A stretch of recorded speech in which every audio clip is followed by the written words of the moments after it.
of Sandy Hook United Methodist Church. It's good to be with you on this Wednesday for a devotion and an update. It's been a long minute since I've done one of these videos. I've been dealing with some issues. I have a lot of issues, but dealing with some physical issues, and I'm starting to feel better, so it's good to be back. Hopefully I can get into this routine in the future. All right, so today I like to share a devotion real quick, and then I have some announcements and updates on some things regarding Sandy Hook United Methodist Church. So let's start with devotion. Now, we've been studying on Wednesdays at noon Galatians, and today we are in chapter 4, but last week we were doing chapter 3. And there is this one verse in Galatians chapter 3 at the end that is so powerful that it's just one of those things you got to chew on and dwell on and abide in, and really just kind of contemplate the beauty of it all. So this is what Paul says to a very divided church. Galatia, there was Paul planted these churches in this area of Galatia, and these churches were full of Gentiles who became followers of this Messiah Jesus. And then after Paul left, there was some people came in and said, okay, to all you new converts to this new faith, you have to be circumcised and follow the ways of the law. And Paul's like, no, Gentiles don't need to follow those traditions. That's kind of like a age of the past. Really, all of us are set free from that. And then there's this verse that just really hits me. Verse 28 of chapter 3, Paul says, there is no longer Jew or Greek, Jew or Gentile. There is no longer slave or free. There is no longer male or female. You are all one in the Messiah, Jesus. I think it's a very powerful verse for us to contemplate and think about in this divided world. You know, we are all different, male, female. We have all different aspects of where we put our priorities. Some of us are passionate about topic X and some topic Y. And then there's our ethnicities, our races, our political affiliations. The list goes on, right? And Paul is saying in Christ, those differences are not dividing points. We are all one. We're part of a new humanity. We are new people, new creation. We are part of what God is doing in the world. And those divisions no longer divide us. No longer, this Jewish versus Gentile division. We're all together as one family. And I think it's important to remember in this very divided world that we are one in Christ. Christ draws us together around the table to eat as one family. Now, it doesn't mean that we ignore our differences. We actually acknowledge our differences, but we are united around Christ that draws us together. All right, that's my devotion. Hopefully you find that helpful today. I don't know what you're going through, but if you are anything like a lot of people I'm in contact with, it just seems like tribalism and division within families and churches and all that is the reality of where we are. All right, so some Sandy Hook stuff.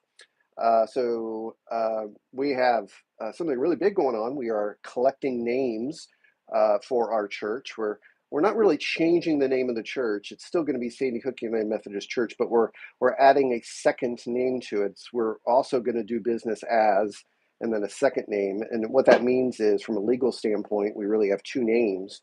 And that gives us the opportunity to present ourselves to our community with a biblical metaphor that provides some safety. And unfortunately, because of the school shooting that took place in Sandy Hook, Connecticut, there's a lot of people, when they hear the word Sandy Hook or the phrase Sandy Hook, they think of, unsafe things. And that's a subconscious thing. It's not intentional. And so what we're doing is trying to collect names for a new name, here's a card that I received. The Table at Sandy Hook United Methodist Church, or the Promise, or the Hope, the Connection. And so it'll give us the opportunity to really introduce ourselves to our community and beyond, because we're not just a local church, we're regional and global with our online outreach. We can present ourselves in a way that communicates safety, because we believe that in order for healing to take place, we need to be in a safe place.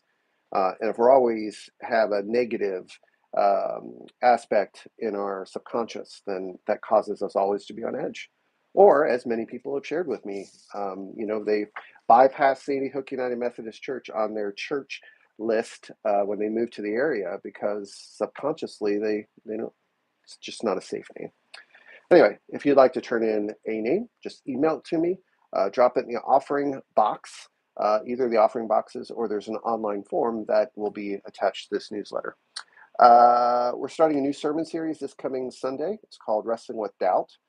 And we're going to talk about some of the questions that people have about faith and whether it's okay to doubt or not. And so we're going to wrestle with some of those questions together. This coming Sunday is there a God? And that might seem like a odd question to be wrestling with in church because of the assumption there is a God, but it is an important question that we need to be thinking about so that we understand why we believe the way we do. And doubt isn't necessarily a bad thing. In fact, when we doubt and when we question, we grow closer to God in a relationship because we understand why we believe the way that we believe. So today we have another Galatians Bible study at noon, 4 o'clock. We have prayer, praise, and pickleball tonight in the parking lot at 6:30. If it's raining, any of these Wednesday nights, they move to the gym. Today, there is a Dine to Donate. That's the Harrico's Ice Cream Parlor and Museum. Just mention the cookout, and a portion of your bill will go towards the Tim Tool annual cookout that'll take place later in the summer. So I encourage you to do that. Tomorrow night, we're having a new Fresh Expression launch. There is a healing service that is going to happen here at Sandy Hook at 7 o'clock, and it is a collaborative partnership between ourselves and Petersville United Methodist Church and the Galileans Hispanic congregation. And so it's going to be a bilingual healing service. It's going to be modeled after the Blue Christmas services that we've had the last couple of years. It's a place to come and pray, a quiet place, a place of worship and prayer. I invite you to come, invite some friends. It's called Restore Columbus. It takes place at 7 o'clock here at the Sandy Hook UMC Sanctuary. Graduation Sunday is Sunday, June the 2nd. If you have any family members who are graduating from elementary school or middle school, high school, or college, let us know. We'd love to celebrate with them on June the 2nd. Also, we're having a feast, an agape feast after the service. Now, let me back up a little bit. Mother's Day and Father's Day and graduations are always days that we tend to do little things at church, especially Mother's Day and Father's Day. We'll do little trinkets or whatever. But our celebration team, which plans our worship, they talked about, what is it that people really value? And oftentimes it's eating around the table. And so instead of buying trinkets, we asked Kenny Hodnett, and he is kind of catering this food, this feast for us. And so anyway, we get to enjoy. So that's our way of saying Happy Mother's Day, Happy Father's Day, Happy graduation. We're going to feast together. And hopefully this is something we do regularly, agape feast, which is, by the way, that's what they did in the early church. That was their worship service. They feasted together like a potluck meal. And so we're entering into that tradition. There's a pool party on Saturday, June the 15th from 7 to 9 at Donner. And so I invite you to join us for that. Father's Day is June 16th, and Hawaiian shirts is a tradition. So invite you, if you have one, to wear one. And then another Dine to Donate for Tim Tool Cookout at Chicago's Pizza, and that's on the 18th of June.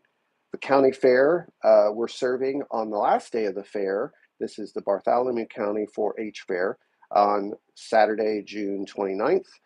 We are serving at the dinner shift at the Love Chapel food booth.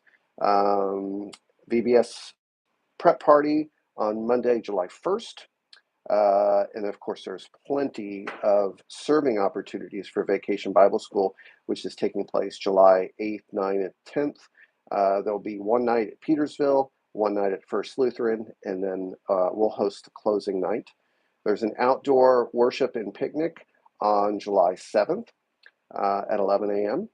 And the youth group is going on a mission trip on July 14th through 17th.